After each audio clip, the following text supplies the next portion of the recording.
Hello student, welcome to my channel. आज हम लोग क्लास 10 हिंदी का जो मोस्ट इंपॉर्टेंट क्वेश्चन है 10 साल से लगातार आपके बोर्ड एग्जाम में पूछे जा रहे हैं, हमेशा जो क्वेश्चन आता है जो 100% कंफर्म रहता है कि यही क्वेश्चन आएगा, वो मैं आपको बताने वाला हूं। और इसमें से आपके बहुत सारे क्वेश्चन पूछे जाएंगे, बहुत ज्यादा इंपॉर्टेंट है और ये सारे मॉडल पेपर से क्वेश्चन लिए गए हैं।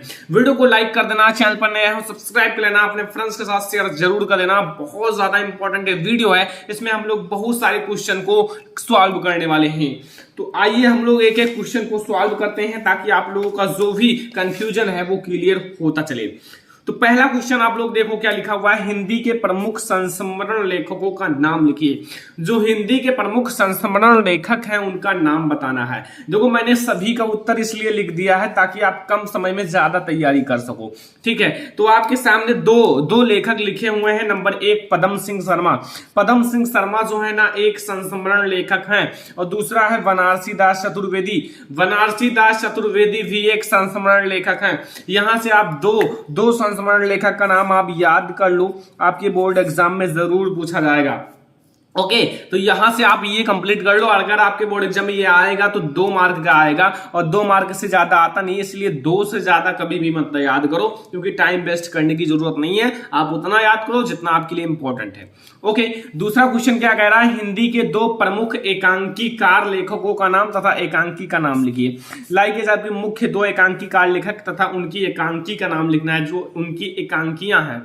तो यहां आप लोगों को मैं 2 एकांकीकार लेखक का नाम बता रहा हूं। फर्स्ट तो है डॉक्टर राम कुमार वर्मा, जिसे एकांकी का जनक माना जाता है, ठीक है। ये है फर्स्ट, एंड जिसकी एकांकी है दीपदान। दीपदान हर एक स्टूडेंट ने पढ़ा होगा। दूसरा है उपेंद्र नाथ अशक, जिसकी एकांकी है तौलिए, ठीक है।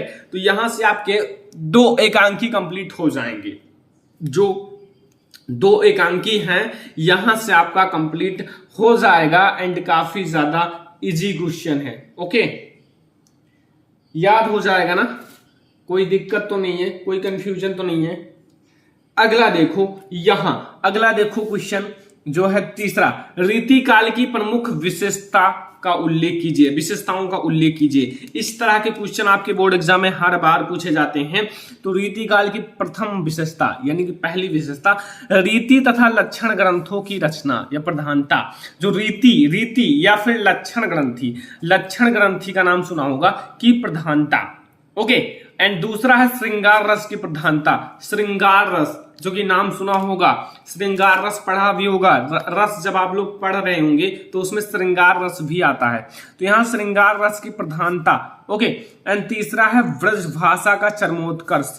ब्रज भाषा का चरमोत्कर्ष। ओके, तो यहां से रीति काल की मैंने 3 विशेषताएं बता दी हैं, लेकिन मैक्सिमम आपको 2 विशेषता याद रखना है हमेशा।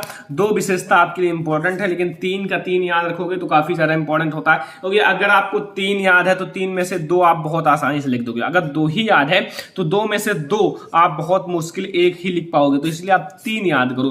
3 इसीलिए मैंने लिख दिया है आपकी फायदे के लिए। ओके, अगला क्वेश्चन आपके सामने आ चुका है। अगला क्वेश्चन है, छायावाद युग के कवि के नाम और उनकी रचनाओं का उल्लेख कीजिए या रचनाओं का नाम लिखिए। तो छायावाद युग की विशेषता भी अभी मैं आगे बता दूंगा। वैसे पहले छायावाद युग के हम लोग कवि का नाम देख लेते हैं, जो कवि हैं छायावाद युग के। तो पूरा हम लोग डिटेल में समझ लेंगे। देखो, छायावाद युग पहला है जयशंकर प्रसाद। जयशंकर प्रसाद जी छायावाद युग के कवि हैं, याद रखना बहुत ज्यादा इंपॉर्टेंट है। और दूसरा है महादेवी वर्मा। महादेवी वर्मा भी छायावाद युग की कवि हैं, और यहां से हमें उनकी 2 रचनाओं का नाम याद रखना है। तो 2 रचनाएं या फिर एक रचनाएं जो आपको याद हो वो याद रखो। पहला है आंसू एंड कामायनी। ये जयशंकर प्रसाद जी की रचना है। आंसू या कामायनी, चंद्रगुप्त, स्कंदगुप्त, ये सारे जयशंकर प्रसाद जी की रचना है। महादेवी वर्मा की रचना है यामा तथा दीपशिखा। जो यामा है तथा दीपशिखा जो है वो महादेवी वर्मा जी की रचना है। तो यहां से इस पेज में मैंने आपको 4 क्वेश्चन कंप्लीट करा दिए हैं, जो हमेशा बोर्ड एग्जाम में आता है वो आपका चल रहा है। पहला क्वेश्चन ये है, दूसरा क्वेश्चन ये है, ठीक है। तीसरा क्वेश्चन ये है, रीतिकाल की विशेषता बताना, छायावाद युग के कवि का नाम बताना है। तो यहां से आपके 4 क्वेश्चन कंप्लीट हो गए, एंड 5वां क्वेश्चन हम लोग देखते हैं। 5वां क्वेश्चन देखो, छायावाद युग की विशेषताओं का उल्लेख कीजिए। अभी हम लोगों ने देखा था कि छायावाद युग की कवि, अब हम लोग छायावाद युग की विशेषता को पढ़ेंगे। विशेषता भी जान लो। नंबर 1, प्रेम सौंदर्य का चित्रण। जो प्रेम सौंदर्य होता है, प्रेम की सौंदर्य यानी कि सुंदरता, जो प्रेम होता है उसका चित्रण बहुत अच्छे से किया गया छायावादी युग में। ये सारी चीजें विशेषता क्या है कि मतलब छायावादी युग में इसकी ज्यादा अच्छे से विशेषता की गई है। अगर इसके बारे में पढ़ना है, प्रेम सौंदर्य के बारे में, तो छायावादी युग के कवि की रचनाओं को पढ़ो। और अगर आपको श्रृंगार रस के बारे में पढ़ना है तो आप रीतिकाल के कवि को पढ़ो, ठीक है। और प्रकृति का मानवीयकरण यानी कि प्रकृति को मानव की आकृति यानी कि मानवीकरण के रूप में दर्शाया गया है। और रहस्यवादी भावना भी छायावादी काव्य में दर्शाया गया है। तो यहां से मैंने आपको 3 विशेषता इसका भी बता दिया। सभी लोग नोट बना लो, नोट कर लो, क्योंकि ये सारे क्वेश्चंस आपके बोर्ड एग्जाम के लिए VIMP हैं, ठीक है। समझ में आया? समझ के पढ़ो, क्योंकि आपके लिए काफी ज्यादा इंपॉर्टेंट चीजें बताई गई हैं। यहां अगला क्वेश्चन देखते हैं। अगला क्वेश्चन जो है, यहां देखो, रीति मुक्त काव्य की किन्हीं 2 विशेषताओं या सॉरी कवियों का नाम तथा रचना का नाम। यानी कि जो रीति मुक्त है, रीति से मुक्त है, रीति काल से मुक्त है, उनकी 2 कवियों का नाम लिखना है बच्चे पार्टी। 2 कवियों का नाम।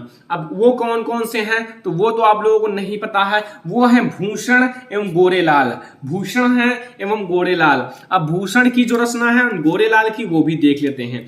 भूषण की रचना है शिवा बामुनी। क्या है? शिवा बामुनी। भूषण की रचना क्या है बच्चे पार्टी? शिवा बामुनी। एंड गोरेलाल की रचना है छत्र प्रकाश। छत्र प्रकाश। यहां आपको 2 रीति मुक्त जो कवि हैं वो का नाम समझ में आ गया, रीति मुक्त कवियों का नाम। ओके, समझ में आ गया होगा, क्योंकि समझ के पढ़ो तो आपको ज्यादा समझ में आएगा, ठीक है। अगला है, आंगन के पार द्वार के रचयिता का नाम लिखिए। आंगन के पार द्वार के रचयिता का नाम लिखना है। तो यहां आंगन के पार द्वार के रचयिता कौन है तो वो मैं आपको बता दूं। यहां आप लोग देख सकते हो, सच्चिदानंद हीरानंद वत्सयन अज्ञेयी। सच्चिदानंद हीरानंद वत्सयन अज्ञेयी किसका है? आंगन के पार द्वार इसके रचयिता हैं। बहुत ज्यादा इंपॉर्टेंट है, इसलिए मैंने आपको ये क्वेश्चन पुटअप कर लिया है। सच्चिदानंद हीरानंद वत्सयन अज्ञेयी प्लासवन के रचनाकार हैं। प्लासवन के रचनाकार कौन है? आपको दिख रहा होगा, क्वेश्चन आपके सामने लिखा है एंड आपको आंसर भी दिख रहा होगा। एक बार मैं आपको बगल लिखकर समझाऊंगा। ये हैं पंडित नारेंद्र शर्मा।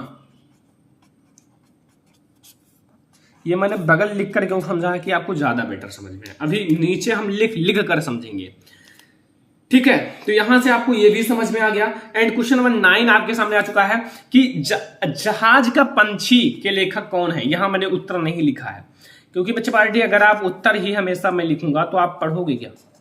अगर आप नोट करके पढ़ोगे तो अच्छी बात है। अब मैं इसे लिख कर समझाऊंगा। जहाज का पंछी के रचनाकार कौन है या इसके लेखक कौन है, तो इसका आंसर हम बताएं आप लोगों को। चलो मैं आपको बताता हूं। इसके जो लेखक हैं वो हैं इलाचंद्र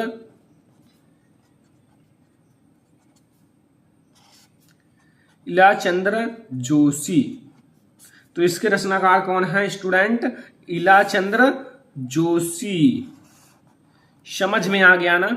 यहां से मैंने इसको आपको लिख कर समझाया। कैसा लगा लिख कर समझने में और कैसा लगा बिना लिख कर समझने में? ऐसा आप कमेंट करो कि आपको लिख कर समझाया जाए या फिर पहले से लिख कर समझाया जाए, क्योंकि ये भी जानना जरूरी है। आप लोगों की इच्छा होगी कुछ ना कुछ अंदर, ठीक है। तो आप लोग कमेंट करना और आप लोग इसे जरूर नोट कर लेना। क्वेश्चन नंबर 9 तक हम लोग क्लियर कर चुके हैं। क्वेश्चन नंबर 9 आपके लिए इंपॉर्टेंट है, सब इंपॉर्टेंट है। जितना बताया जा रहा है इस वीडियो में, जितना बताया जा रहा है सारे इंपॉर्टेंट हैं। ओके, अगला क्वेश्चन है, लद्दाख की यात्रा किस विधा पर आधारित है? लद्दाख की यात्रा किस विधा पर आधारित है? विधा बताना है, रचना का नाम नहीं बताना है। जैसे आपकी विधा कौन कौन सी होती है? नाटक विधा, कहानी विधा, उपन्यास विधा, यात्रा वृंद विधा एंड ऐसे उपन्यास, सारी बहुत सारी विधाएं होती हैं, ठीक है। तो यहाँ आपको बताना है ये जो लद्दाख की यात्रा, यहाँ यात्रा नाम आपने सुना है, तो ये किस विधा पर आधारित है स्टूडेंट? उत्तर देख लो भाई, आप लोग जानते भी होंगे। यात्रा वित्त विधा, वृंत विधा, यात्रा वृंत विधा। तो ये आपका यात्रा वृंत विधा पर आधारित है। ओके, तो ये क्वेश्चन नंबर 10 आपका क्लियर हो चुका है। अगला क्वेश्चन देखें। क्वेश्चन नंबर 10 तक आपका कोई कंफ्यूजन नहीं होगा, बहुत ज्यादा इजी है, तो आप लोग नोट कर लो। क्वेश्चन नंबर 5 से क्वेश्चन नंबर 4 तक मैंने अगले में क्लियर करा दिया था। क्वेश्चन नंबर 5 ये है, क्वेश्चन नंबर 6 है, question number 7, question number 8, question number 9, question number 10, ठीक है। 11 आ जाओ। क्वेश्चन नंबर 11 में बताना है प्रगतवादी युग की प्रमुख विशेषताओं का नाम लिखिए। जो प्रगतवादी युग है इनकी प्रमुख विशेषताओं का नाम लिखना है बच्चा पार्टी। देखो, छायावाद युग, रीतिकाल युग एंड प्रगतवादी युग सभी की विशेषताएं होती हैं, क्योंकि ये सारे आपके युग थे अलग अलग और सभी की अलग अलग विशेषताएं भी होती हैं। तो ऐसे में मैं आपको समझा दूंगा, आपको कोई कंफ्यूजन नहीं रह जाएगा, लेकिन आपको समझना है। लाइक इसका पहला है साम्यवादी विचारधारा। इसमें साम्यवादी विचारधारा थी। कौन सी विचारधारा थी? साम्यवादी विचारधारा। दूसरा है मानवतावादी दृष्टिकोण, मानवतावादी, जो मानवतावादी दृष्टिकोण। अगला है सामाजिक असामान्यता का चित्रण, सामाजिक असामान्यता का चित्रण। यहां से आपको प्रगतवादी युग की 3 विशेषताएं मैंने आपको बता दी और इसको आपको समझ लेना है, ठीक है। अगला क्वेश्चन देखते हैं, किसी एक प्रयोगवादी कवि का रचना तथा मतलब नाम भी बताओ, रचना भी बताओ। तो आज हम इसका उत्तर समझ लेते हैं। वैसे तो लास्ट वाला क्वेश्चन है, तो इसका जो सही आंसर होगा वह है धर्मवीर भारती, और जिनकी रचना है कनुप्रिया। ओके, तो यहां से आपको ये भी क्वेश्चन समझ में आ गया, ये रचना याद रखना, धर्मवीर भारती जी की। तो यहां से मैंने आपको कई सारे क्वेश्चंस इस वीडियो में कराए हैं जो आपके बोर्ड एग्जाम में लगातार आ रहा है। क्वेश्चन नंबर 1 से आप लोग देख लो, सारे क्वेश्चंस आप नोट कर लो, नोट बना लो। जितने भी स्टूडेंट नोट नहीं बना रहे नोट बनाते चलो, क्योंकि आपके लिए बहुत ज्यादा इंपॉर्टेंट ये सारे क्वेश्चंस हो जाते हैं। और अगर आप लोग नोट बनाओगे तो आपके लिए काफी ज्यादा अच्छा रहेगा आपके बोर्ड एग्जाम के लिए, और आप लोग काफी अच्छा नंबर अचीव कर सकते हो। तो यहां से मैंने आपको 12 क्वेश्चन इस वीडियो में क्लियर करा दिए, 12 क्वेश्चन। और अगर आपको ये वीडियो पसंद आया हो तो वीडियो को ज्यादा से ज्यादा लाइक कर देना, ज्यादा से ज्यादा शेयर कर देना, ठीक है। चैनल पर नया हो सब्सक्राइब कर लेना, क्योंकि मैं आपको ऐसे ही वीडियो हमेशा देता रहता हूं जो हमेशा बोर्ड एग्जाम में आते रहते हैं। तो इस वीडियो को लाइक करना, शेयर करना अपने फ्रेंड्स के साथ, चैनल पर नया हो सब्सक्राइब कर लेना। चलो फिर मिलते हैं अगली वीडियो में, तब तक के लिए धन्यवाद।